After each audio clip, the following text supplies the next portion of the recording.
Ladies and gentlemen, now tinavo vachitima. Yes. What did they say? Tiri so. Nice. Tisangoti gaga because nyaya takaunganira panapa iri brief, short and precise. Faster. What is it?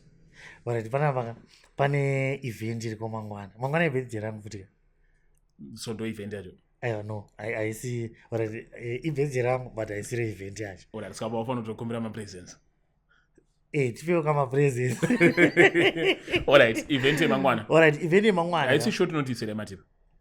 Alright, we've been yanga chingopost of course azo panapo hapo zvipana ndokekutanga anditi but nyaya iri panapa ndeyekuti pane event iri kuitwa mangwana iri kulaunchwa neinonzi BAMLO investments andika BAMLO zvairi kuita vari kulauncha scheme yemaschools vari kuvakira vanhu zvikoro nechikwereti zero interest like kuvakira zvikoro mablocks.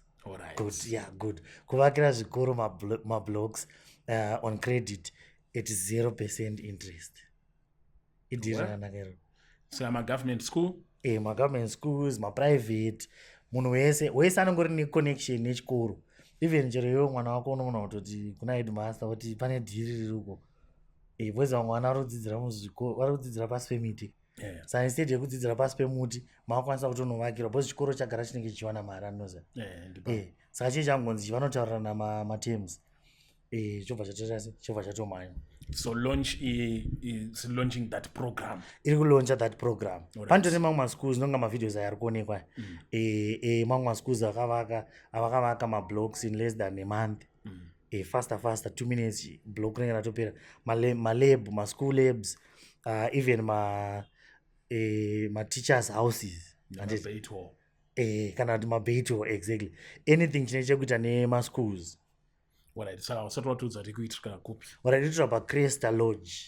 Cresta Hotel. Cresta, inonzi Cresta chi?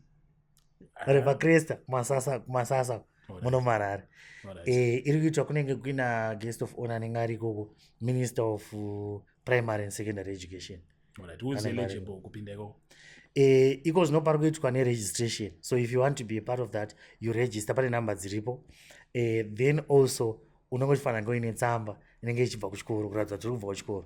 So paine free zvese chikafu, free it's free entrance as well.